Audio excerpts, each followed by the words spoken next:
2024-25 ఆర్థిక సంవత్సరానికి 2,86,389 కోట్లతో ఏపీ ప్రభుత్వం అసెంబ్లీలో ఓట్ ఆన్ అకౌంట్ బడ్జెట్ను ప్రవేశపెట్టింది. రాష్ట్ర స్థూల ఉత్పత్తిలో 3.51%, ద్రవ్యలోటు, జీఎస్టీపీలో రెవెన్యూ లోటు 1.56% అని ఆర్థిక శాఖ మంత్రి బుగ్గన రాజేంద్రనాథ్ రెడ్డి తెలిపారు.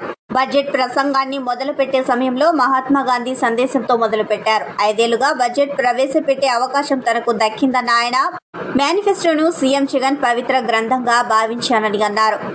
135,000 మంది ఉద్యోగాలతో గ్రామ సచివాలయాల ఏర్పాటు చేశామని అన్నారు. 2.5 లక్షల మంది వాలంటీర్లతో గడప గడపకు పాలన అందుతుందని అన్నారు.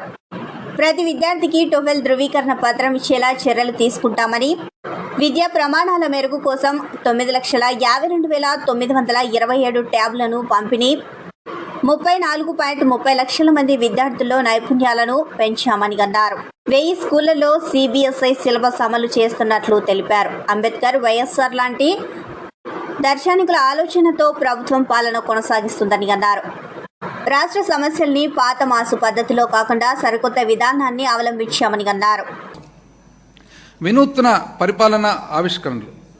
రాష్ట్ర విభజన తరువాత జటిలమైన విభజన సమస్యలతో మరియు నష్టాలతో ఇబ్బంది పడుతున్నప్పటికీ ఉన్నత ఆశయాలతో మరియు నూతన శక్తితో రాష్ట్రాన్ని పునర్నిర్మించుకోవడానికి మా ప్రభుత్వం శాయశక్తులా ప్రయత్నిస్తోంది. మన రాష్ట్ర సమస్యలను అధిగమించాలంటే పాత మరియు మూస పద్ధతుల్లో కాకుండా ఒక సరికొత్త విధానంతో మాత్రమే అభివృద్ధిని సాధించగలమని గౌరవ ముఖ్యమంత్రి గారు తాను చేసిన సుదీర్ఘ పాదయాత్ర అనుభవంతో తెలుసుకున్నారు. దీనికి అనుగుణంగా అనేక మార్గ నిర్దేశక కార్యక్రమాలతో మా ప్రభుత్వం గత 5 సంవత్సరాలుగా ప్రజల జీవితాల్లో వెలుగు నింపుతుంది. మా ప్రభుత్వం ప్రవేశపెట్టిన నవరత్నాలు, మేనిఫెస్టోలోని ఇతర పథకాలు మరియు అమలు చేస్తున్న వివిధ వినూత్న కార్యక్రమాలు సుస్థిర అభివృద్ధి లక్ష్యాలను అనుగుణంగా ఉన్నాయి. ఈ కార్యక్రమాలు మెరుగైన ఫలితాలను అందించడం వలన ప్రపంచవ్యాప్త మేధావులచే కూడా ప్రశంసలు అందుకుంటున్నాయి.